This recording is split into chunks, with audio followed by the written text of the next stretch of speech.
It's time to stand up to the cheaters and make sure we protect jobs for the American people. Mitt Romney were called pioneers in shipping U.S. manufacturing jobs overseas. He invested in firms that specialized in relocating jobs to low-wage countries like China. Even today, part of Romney's fortune is invested in China. Romney's never stood up to China. All he's done is send them our jobs. I'm Barack Obama, and I approve this message.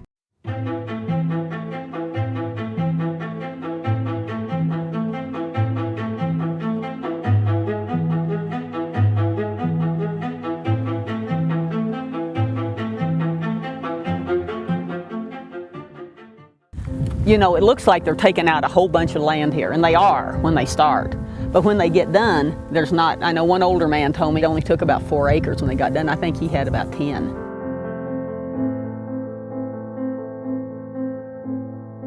Well, this is my husband's grandmother's homestead. So this has been in one family for all these years.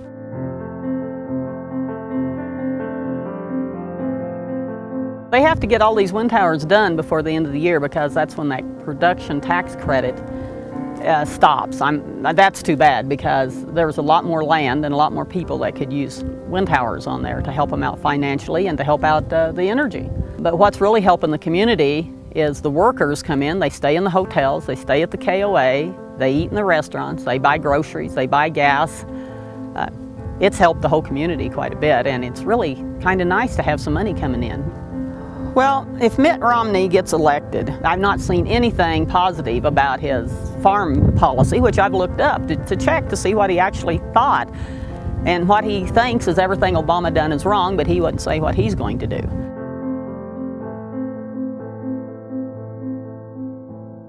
Agriculture is very important in Colorado. It's one of the top money makers for the state. But if agriculture doesn't make money, a lot of people don't make money. We don't live high on the hog. We're not millionaires. We'll never be millionaires. And that's okay because we're happy. Farming is a way of life. It's what you want to do. But you at least want to make enough money to make a living. And everybody should be able to make a living.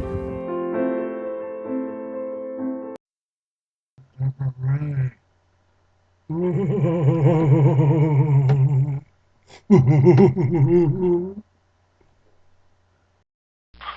under the ring of Truman, raised under the giants of Eisenhower, Kennedy, and Johnson, awakened under Nixon, Ford, and Carter, broken under Reagan and Bush, buried by Hillary and Hillary Clinton. Please, Lord, reincarnate Harry S. Amen. Could I have another drink, please? Hey, bud, another PBR here. At least we didn't get gored. No, bushwhacked again! Oh, Obama!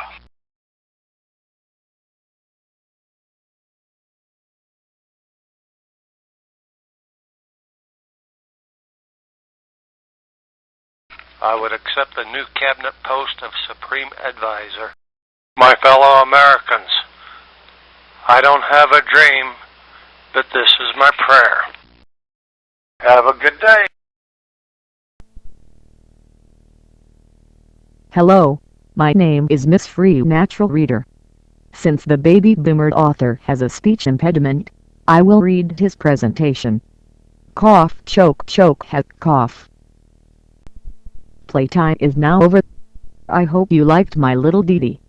Over the last dozen years, this ditty has lifted my spirits during rough times. I should tell you about my experiences, but talking about my late first wife is too painful. We must do healthcare reform before the healthcare system dishes us. Let us put our emotions and fears out of our minds and consider only facts. Fact 1. Our medical knowledge, facilities, and technologies are probably second to none. That is, service-wise, we have the best medical system in the world. Fact 2. Our medical dollar probably gives us the least bang for the buck compared to any other country on this planet, maybe in the universe. That is, Cost-wise, we have the worst medical system in the world. My observations, whether you are insured or not, healthcare for non-trauma or non-cardiac is mostly miss, and if you are very lucky maybe a hit. Our medical care for non-trauma and non-cardiac is a sad money-making scam by hospitals and many of their associated doctors. And our government condones these scams by not effectively regulating the medical professions. Fact 3. Our government, whether it be federal, state, or local, is inept in regulating anything except for maybe TV repair shops and traffic and speed trap zones. Fact 4. Many governmental regulations are frivolous, useless, and costly to industries and common citizens. Many of these laws are not enforced. Sadly, some are enforced as revenue makers for said governments. Fact 5. President Reagan appeared at first to have the right idea, but the feds have taken it much too far, pleasing the fat cats that grease their palms. I have no doubt that many on Capitol Hill do not want to have dry palms. Rumor: hospitals are supposed to charge the same price for all patients. Hospitals give discounts up to 80% to large health insurance carriers covering their patients, while they charge uninsured patients 40 or more times the amount charged to the large insurance carriers. Rumor: I watched a news media report that a woman had good insurance for her medications. Because of her illness, she lost her insurance. She traveled to Mexico to purchase her drugs. The Mexico price of her medicine was only 10% of what she was paying under her insurance plan. What a rip-off! Paying premiums for the insurance, plus paying 10 times the price than the Mexico price. Fact 6. Our present medical system is badly broken and is not worth fixing. We need to start fresh. Rumor: if the public option is enacted, we, the average working citizen, will be paying for illegals' health care, and other deadbeats' health care. Matter of fact, we, the average working citizen, are already paying for illegals' health care and for the other deadbeats. The other deadbeats are many small entrepreneurs that pay near minimum wage and little or no health benefits. These are like large supermarket chains, large petroleum companies' gas stations, large department store chains, fast food franchisees, gas stations franchisees, and other franchisees. A lot of the franchisees pocket well over $250,000 a year per location. Rumor: the U.S. government cannot run anything efficiently. I think this is a myth. Just think what the cost of a first-class letter or a postcard would be without the U.S. Post Office as a mail/package carrier competitor.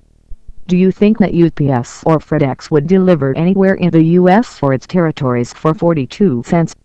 Conclusion: based on facts and believable rumors, healthcare reform must be radical. The health system is much too large for efficient governmental regulations. The free capitalistic system does not work without 10 to 15 competitors. We only have 2 or possibly 3 major competitors, so it cannot, and has not worked for more than 30 years. The public option plan may be the only answer, but knowing Congress's history, I think we are royally screwed and tattooed.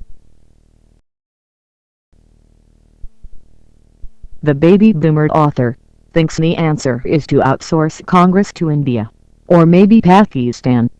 Mexico and Canada are just too close to trust. President Obama has my permission to detain and imprison Congress. Offshore, of course. Written by R.A. Ray. Note: the statement and opinions stated in this presentation are not necessarily the opinion of the author, and this reader absolutely does not give a flying Mack duck truck